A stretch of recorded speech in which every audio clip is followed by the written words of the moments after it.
Hello, and welcome to the next episode of Making Mannequin Heads into Planters. Welcome, and I hope you had a good day. Ah, look at the hair. Oh, it's pretty. It's such a good color. Yes, a good color. Came in really well. Fingertips are all purple. Well, not fingertips, but my nails. The very ends of my nails are all purple. Yeah, that's what happens when you use it. So the dye that I used, oddly enough, is not a ammonium-based dye. It's a paste that you just put on, leave on for half an hour. You can heat it, and it helps the color take even more. And it ends up being that, which is pretty freaking awesome. So as you knew that my gray and blonde, because I naturally have, as you can tell, with no eyebrows. I do have eyebrows. There's fur there. I swear, you just can't see it. Was that it was coming in roots and everything. And I still had purple on the ends. They're sort of more of a fuchsia purple. This is the grape purple that I really originally wanted. So I'm very happy with it. So we're doing SculptCrete, works like clay. Hardens, forgot the line. Works like clay, hardens like cement. SculptCrete. There needs to be like music. Ta-da! That sort of thing. So I'm almost out of SculptCrete. I ordered some more today. Another 5-pound bag. It's nice that it's in 5 pounds. It's $25 for a 5-pound bag. That may seem like a lot on first blush, but considering how much I've been able to do with one bag, I think it's pretty good. It is on the top end of pricey wise. There are ways that you can make it, but I don't want to put fiberglass or anything. I don't want to be dealing with that. Now, one thing that is weird is it does show, even the ads for it, like on TV, the pictures, not on TV, on the website, shows bare hands using it. I don't really think so. I'm not going to do bare hands with concrete, a chemical reaction. Clay, of course I am, because it's just minerals, but this is like chemicals. So I don't know. So rubber gloves, I would recommend them. So I don't have that much left. So take a look inside, or see if you can see that.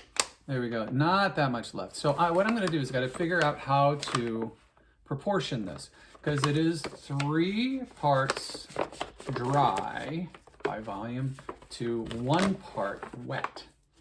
So what I'm going to do is I'm going to pour it in. Make sure you can see this smaller vessel, smaller cup. One thing it does say is to wear a mask while you're pouring it. So if I have to wear a mask when I'm pouring it in, why wouldn't I need gloves when I'm actually working with it? That's my question. There. Not breathe in the dust because it's chemicals. And seal that back and leave that there. SculptCrete. Works like clay. Hardens like concrete. SculptCrete. Anyway, so this is all I've got. I mean, not that much. It comes up to right there. So I'm going to take my pen. Here's just an easy peasy way to do this, right? So I'm going to take my pen. This is paper. I'm going to go and sort of match up the outside to the inside. That's where it goes. And then I'm going to draw that line all the way around. Make sure I match up. I can sort of see through. Oh, I can totally see through. With the light behind it, because I've got a light right there. I can see where my line is going. It doesn't need to be perfect. Don't really care about perfection. Just need it to be somewhat accurate. So that's my 1, okay?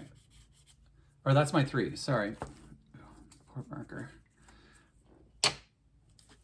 So if that's 3, and I put that in here gently, I just want 1/3 of that. So how do I figure out 1/3 in water? I am going to take my lines and I'm going to try to approximate on here. So I've got this much is the volume, right? I'm going to try to, and it doesn't have to be perfect, obviously. So I'm going to be about here and about here. How high is the bottom up? Oh, well, so the bottom starts here. So really the only volume that I have, because this is indented, if you can see that. So good thing I noticed that. So really my lines are here and here. This is the space. So I want to split that in thirds conservatively. So that's about thirds, if you can see that. Bing, bing, bing. 1, 2, 3. So I'm going to fill it up to here with water. I actually brought water down to drink. I'm just going to use that. Fill up until it approximates. Oh, there we go. I can see. Oh, that's about it. So I'll remember this. I want to use less water is better to start with. I can always add more. I can't take it away. So then I just mix with my fingers, get it going in there. Just be very smooth with it. Be gentle. Take your time. Don't try to rush it. It needs to incorporate the water into it, and it takes a little time for it to really start to feel the water in there. All right, that's good. That's a good start. A little bit more. Get that water going. Mix it, mix it, mix it, mix it, mix it. If you're doing large volumes of this, or large quantities of this, you could always use one of those big paddle mixers, like the screwdriver mixers that they have, where you put it on your screw gun and it goes all the way down and mixes it up, like when you've got paint or anything like that. There we go. So suddenly it starts to become clumpy. See that? Clump. It's kind of weird. It's like just weird. I think it's cool, like cool weird. All right, so we're gonna probably just barely have enough to cover the rest of this, and that's gonna be today's episode. So here we go. I need more water, so I'm gonna put more water in. Whoop. Not a lot. Oh God, now I've got concrete on the side of the plastic glass. Alrighty, here we go. Coming better. Now, why do I use my hand when I mix though with this? Because I like to be able to feel the lumps and to break up the lumps. If you can really break up the lumps with your fingers, between your fingers, you're gonna know that you're not gonna have dry spots in it. And you're not gonna have to deal with it later on while you're applying it, right? So it just makes it faster to do that than using something, like any kind of a mixer or a blade, or not blade, but you know what I mean, like a spoon or something like that. All right, that's a great consistency. It's a little goopy. See, got goop. See, it holds together a little bit. That's the consistency I want for this, that I'm finding that I really like, is the goopier for this under stuff. When I actually apply it to sculpt on top of it, to hand build on top of it, I want it firmer than this, so I'll add less water, obviously. Let me get all the way in that corner. Get down in there, because it is hiding in the corner. Doesn't want to be mixed in. Be careful that I'm not too aggressive. Last episode, I went to take off my gloves, and these two fingers had SculptCrete all in them. And I was like, oh crap. All right, so here we go. I'm going to layer down. I'm going to start on the back. So the back, here we go. Because I can stabilize and hold it with my left hand, is where the hole is, but I'm just going to smear it on. Not really, so I tried wetting it last time, right? I don't think it really made much of a difference of how well it stuck. Maybe it did, but it's styrofoam, so the water was just sort of riding on top of it. Who knows? So I didn't do it this time. Okay, truth. I didn't think of it until afterward. I smeared it on and went, well, shit, I probably should have actually. Shoot, excuse me. If there's any kids, I didn't say a bad word. If there's anybody younger listening, I apologize for my language, sort of. Not really, because that's just kind of how I speak. So too bad. So basically it's like, well, crap, that is too late to put it on. Now, what I do want to do is I do want to spray anywhere that I'm joining it to the concrete that's already on here, the SculptCrete that's already on here. There we go. So I just want to give it some moisture so that it will bond a little bit better with the SculptCrete, and it doesn't just suck all the moisture out of what I'm putting on. Yeah, and see, already it just smooths right on much better. Alrighty, that works good. Works very well. putting it on, nice thin coat, light coat, and I don't need any more up here because that was already covered. And I need to conservatively put this stuff on because I'm running out, which kind of sucks. I didn't realize I was so low on it until I picked up the bag today to prep my space, and I was like, oh man, I am like almost out. I knew I was gonna need to order, but I didn't really think that I wasn't maybe gonna be able to cover her the rest of the way. This may be a really quick episode if I can't get her covered all the way. We will talk about some other things though, about design and figuring out what to do with the other heads, with this head included. So as you can see behind me, right there, Blue Lady doesn't have the mask on her anymore. I put the mask up and above in the back because I want to start thinking about what to do with that very tall, fabulous, latex covered mannequin head. And that's one of those mannequin heads where you use it not just for display purposes, but you actually use it to do makeup. And it came flesh tone with this beautiful dark sort of mocha flesh tone. It was absolutely beautiful. And it's a gorgeous face that's on it, which I really like. I'm not going to cover it up. I'm not going to SculptCrete it. I'm going to actually figure out what to do with it other than covering it up, painting, whatever. Now, what's funny is that a bunch of people have said, oh my God, that one's really cool. Leave it as is. Well, that could be an option. I could leave it as is because it is cool. But that's not really my thing. Just to leave it like that. I want it to be more dramatic, more weird. So I'm going to talk to you and we will explore different ideas about what I could do with it. All right, here we go. And I'm not going to have enough to cover this entire thing, no matter how far I try to stretch this. I don't want the coat to be so thin it just cracks and falls off. And it needs to have some substance to it. Right. Make sure I have enough around the drain hole to actually be full cover. There we go, a little bit thicker there, a little heavier application.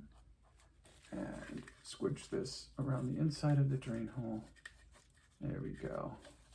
If I smear it on around the drain hole, it seems to work very well to stick to the foam, little pebbly foam things. Still not sure what this stuff is, polystyrene, but like how they actually make this. I do think I'm probably pretty accurate in saying that they have all these little foam balls and they just compress them, maybe heat them a little bit, compress them, make them into the molds. It'd be easier. It's just a dry product that they would bring down, not do it as a liquid. But anyway, so one of the ideas is like, okay, so what do I do with the tall blue woman, right? Well, I can paint a face on her, or I can apply weird mediums, funky stuff to her, which of course, as you know, very much applies to, attracts me, whatever, appeals, that's the word, appeals to me. I do like doing that. And then what style should I do her in? So I haven't really, thought about that or figured that out yet, which is cool because it's something to really contemplate. So then the other design questions, or the other sculpting questions, I guess you could say, that I have at this point is, I have this guy here, this one here. What am I going to do on top of that? Because I did super funky with that. Do I do more realistic? Do I do classical? Ooh, I could do something like a Greek or Roman kind of concept with hair, or or do it really outlandish. I don't want it ghouly necessarily because I want to use it some other time other than Halloween. I do want them to be weird because I'm weird and doing weird is kind of my thing. I could just do an abstract face. Kind of a neat idea would be like Picasso face. I could do that. I mean, wouldn't be that big of a challenge, but then that's Picasso's. And I want it to be mine, Patrick's. Or as many people have known me, Buck. So I don't know. I'm not really sure where I'm going to go with it. So we will see. So Terry had a really good idea. My sister Terry, very super creative person, like my whole family. She made a suggestion because in one of the previous episodes I said, so what are your ideas? What other body parts could I do? And she was like, oh, body parts. So she texted me and then I was like, put it in the comments, Terry. Yes, you're my sister, but no, I'm just kidding.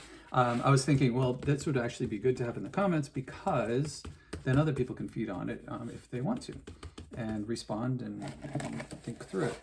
So she was like, well, what about hands and arms? And I think that's pretty brilliant.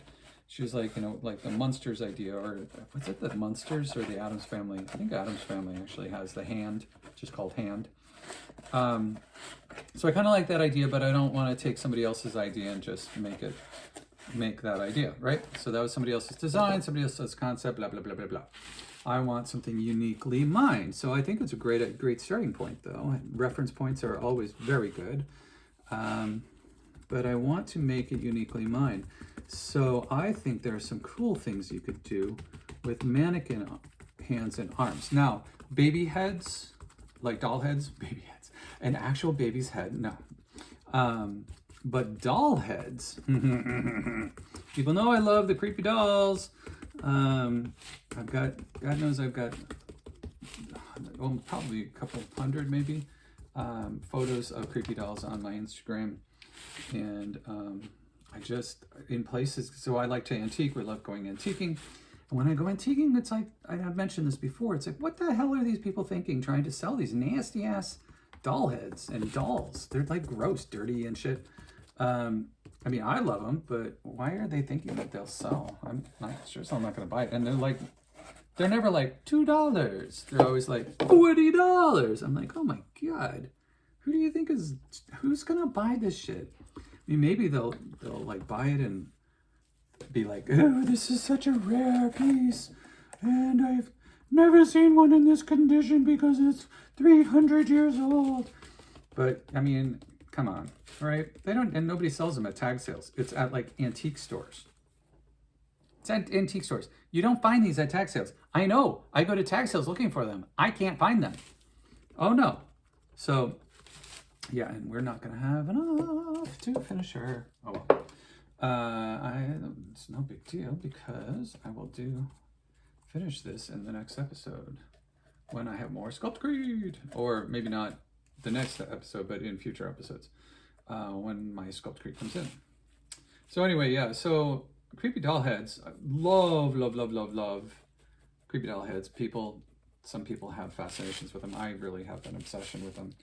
I haven't, I got a couple of them where it was like, oh, I'll make it into a lamp.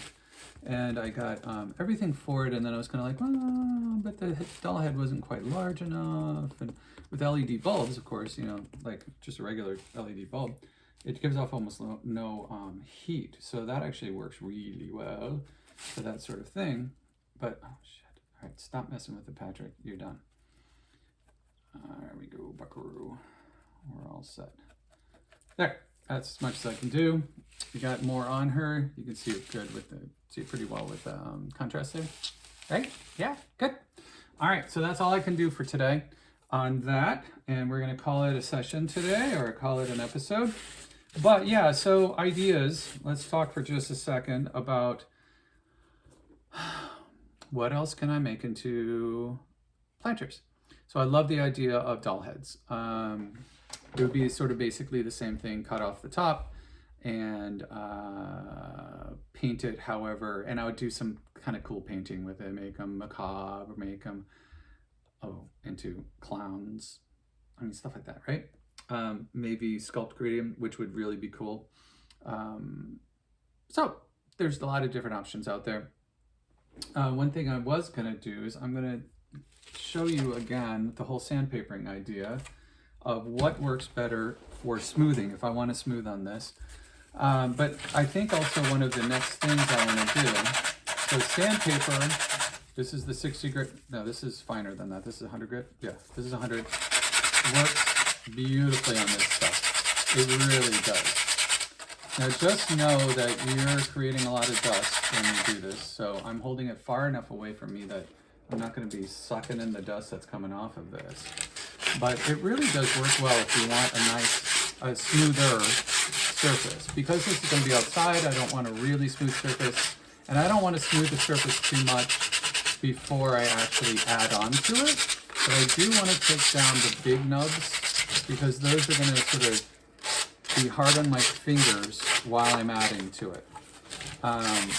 So the big sharp pieces, they come right off while doing this. So anyway, on the mannequin hands, oh my God, I love the idea. Because I'm thinking, you know, if it's like a forearm, I would cut it off, mount it on a board, and then have the hand like this, holding a pot.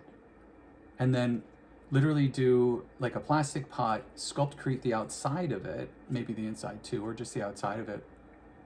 Ooh, I could use a pot, SculptCrete the outside of a plastic pot, take the plastic pot out or leave it in, whatever I wanted to do, have a drain hole in the bottom and have it sitting, being held in the hand. Cool, right? And it could be actually leave it as a mannequin arm, like dirtied up or whatever. So that would be really cool. You could basically I could put a bolt in from the bottom into a board and have it sort of cantilevered off. So the board comes here, it's holding the pot here. So all the weight is going this way, board underneath. Very cool, suspend it, right? So that was one idea I had.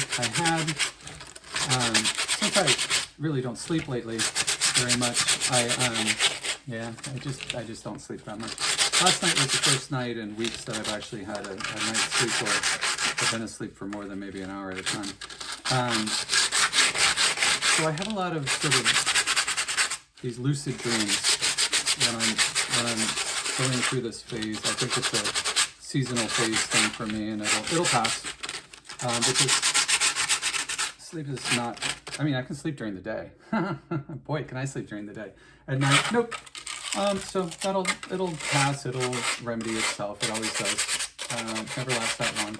But I'm in that phase right now. So what happens is it becomes thinking and creative time. And I have these lucid dreams, right? Where I can like control the dreams. And I'm semi-conscious that the dreams are going on. So I work through problems and ideas that I've had, or things that I'm like, how would this work? Or, oh, I'm nervous about this. I'm working through it. I literally don't have much going on right now, like singing-wise or anything like that. So it's not like I'm nervous about performance anxiety or anything like that. That actually almost never keeps me up. I do have the unprepared or underprepared dreams. I never used to have. It's kind of weird. And I've only had them since COVID. This idea that I didn't practice. But then I'm Mr. I love to practice. Practicing for me is like a super, super, super happy place. So I'm never not prepared. I've never been not prepared for anything musical.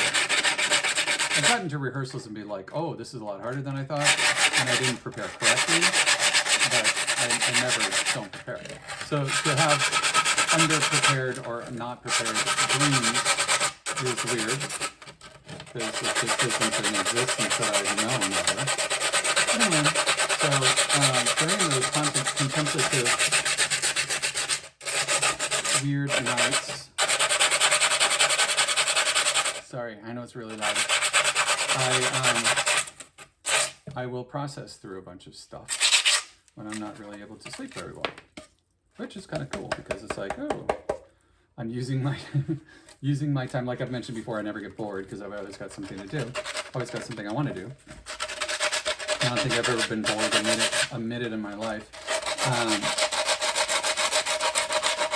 Because I'm always like, oh, I could do this, or oh, I could do that. I've always got stuff I can do.